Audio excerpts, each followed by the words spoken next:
여기 고려 청자와 이도다원의 재현에 힘쓰며 도자기의 대중화에 골몰하고 있는 이가 있습니다. 선이 아름답고 자연을 닮은 도자기를 추구하는 613 선생인데요. 그에게 도자기와 흙은 과연 어떤 의미일까요? 우주가 담겨있다는 도자기, 한 줌 흙으로 그 우주를 빚고 있는 그에게서 그만의 작품 세계를 들어봅니다.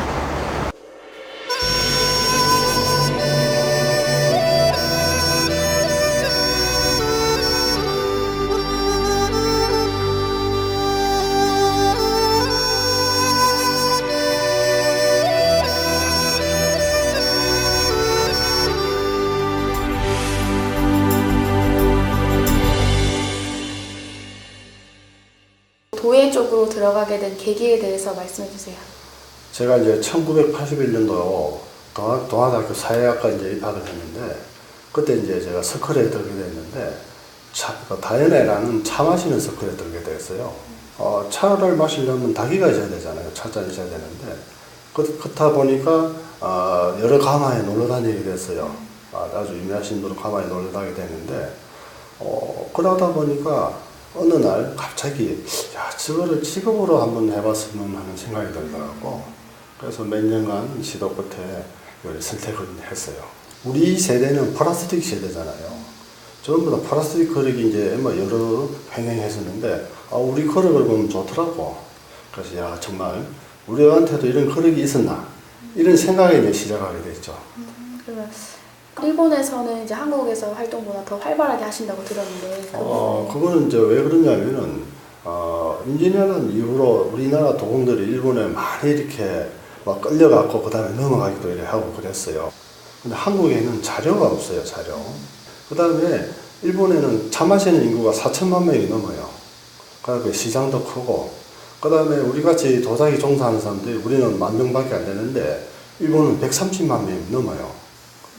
그래서 거기에 가야만 또 많이 배울 수 있다 생각했고, 또 그 다음에 제일 중요한 거는 우리 옛날 고려 다반이라는 어떤 골동품들이 일본에 거의 다 있어요. 우리나라는 거의 없어요.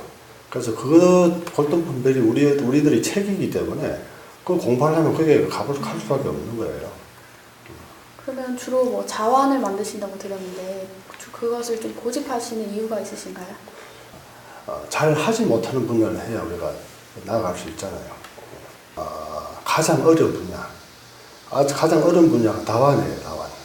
왜냐하면은 우리가 이 순간적으로 만들면서 선을 다 해야 돼, 그 속에. 그 다음에 여러 가지 어떤 형태를 다 잡아야 되기 때문에 굉장히 어려워요.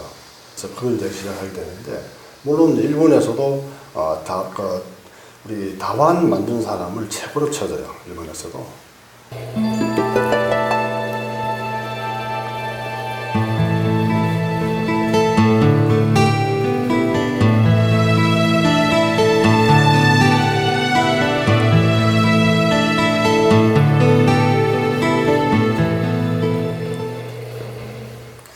보통 전문가들이 말하기를 도자기 표면에 우주를 담고 있다고 하는데 그 부분은 어떻게? 중국의 아주 그 선사들도 찻잔은 우주의 축소판이라고 했거든요. 그 찻잔 속에 우주가 있다고 했고, 일본에서도 그 샌노미키라는 이제 일본의 차 이제 만든 사람이 찻잔은 자연이라 그랬거든요. 그럼 찻잔에 자연과 우주가 같이 있어야 되는 거예요. 그거는 뭐냐면은 우리가 자연스럽게 만들지만은 또 불로 의해갖고 불에 의해서 또 자연스럽게 색을 만들어야 돼요. 이제 헐헐 타는 불꽃을 들여다보면은 이제 용이나 부처님을 만난다고 하는데요.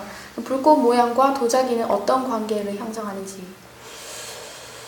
우리가 형태는 우리가 만들 수 있지만은 그 빛깔하고 색깔은 불이 만드는 거예요. 그러면 만약 우리가 정말 용이 있을 때 용이 보일 정도, 그런 부처가 보일 정도, 그럼 연꽃이 보일 정도, 이런 불을 만나게 되면은 아름다운 색깔이 만들어져요, 가마 속에서. 그러면 그 아름다운 색깔이 그릇에 새겨지는 거예요. 그럼 결국에 그릇은 아름다운 불꽃의 자체라고 보면 돼요. 왜냐하면 불은 존재하지 않고 사라져 버리잖아요. 그럼 그 자체만 남기고 사라져 버리는데 이 그릇에 새겨져 있는 거예요. 제가 추구하는 것은 그런 질감을 그릇에 옮기는 거예요.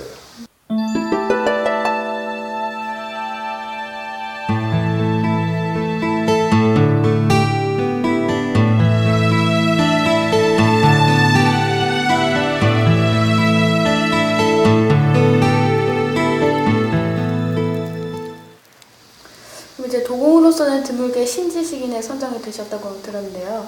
고온에서 발견한 신물질 슘이라는 건 어떤 물질인지?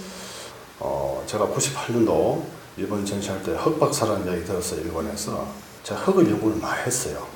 그 흙을 연구를 하다 보니까 흙 속에 우리 그릇 도자기 만들 수 있는 흙도 있지만은 또 다른 데 활용할 수 있는 흙도 있다는 것을 제가 발견했어요. 단 그 흙들이 불을 만나야만 변화를 해요. 그래서 우리는 흙을 다루고 불을 다루니까 제가 그것을 응용하게 됐죠. 새로운 흙을. 막 그릇 만드는 데만 쓰는 것이 아니고 다른 쪽도 응용을 하게 된 거예요. 그 응용하게 된 소재들이 요새 이야기하는 건 신소재, 신물질로 어떤 인정을 받아갖고 제가 이제 좀 신지식으로 이제 된 거예요. 그러면 신소재 슘은 향후 어떤 분야에 접목시킬 예정이신지? 지금은 쓰고 있는 분야는 우선 비료, 그 다음에 플라스틱, 그 다음에 콘크리트, 그 다음에 우리 또 소금 만드는데 또 가공할 때 또 쓰고, 이렇게 쓰고 있는데, 앞으로 전반으로 다 쓴다고 보죠. 제가 볼 때는, 우리가 인간이 3대 요소 의식주인데, 그게 다 활용을 할 수 있다고 생각해요. 그러면은 콘크리트 소재는 이제 어떤 작용을 하는지? 만약 이제 우리가 지금 4대강 때문에 지금 수중보 때문에 문제가 많은데, 왜냐면은 보를 만들어 물을 이제 가두게 되면 물이 썩잖아요. 근데 만약 이 소재로 볼을 만들어 갖고 예를 들어 댐을 만들어 갖고 물을 가두게 되면 저는 썩지 않는다고 생각해요. 왜냐하면은 이 표면에서 물을 정화시키는 거는 이제 기능이 있으니까 이 콘크리트 표면에. 그 다음에 이런 콘크리트로 만약 수로를 만들게 되면은 이 콘크리트를 지나오면서 물을 정화시킬 수가 있죠. 저는 그렇게 생각해요. 그러면 이제 자연을 살리고 생명을 살리는 유 선생님의 작품 세계랑 좀 비슷한데요. 네. 작품 세계는 또 어떻게 생각하세요? 처음 시작이 이제 좋아서 했기 때문에 좋은 걸 만드는 게 제 목적이고, 나아가서는 자연을 옮기는 거. 물론 이렇게 아름답지, 예를 들어 우리가 할 수 있는 건 형태를 만드는 거거든. 차그릇, 밥그릇, 저런 항아리 만들게 되는데, 물론 형태를 만들 때 그 속에 자연을 엮는 게 제 목표예요. 그래서 자연을 느낄 수 있도록. 유 선생님에게 도자기란 어떤 건지 한 단어로 표현해 주신다면? 자연과 닮은 도자기. 자연과 닮은 도자기. 그 다음에 자연을 살리는 도자기. 나는 자연을 만드는 게 꿈이에요. 작은 자연.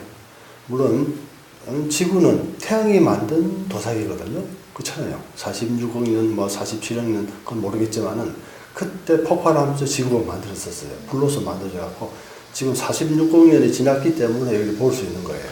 근데 이 지구는 태양이 만든 큰 자연이고 이 도자기는 내가 만든 작은 자연이에요. 그래서 나는 자연을 닮은, 물론 작지만은 지구처럼 크진 않지만은 작은 자연을 만드는 거예요.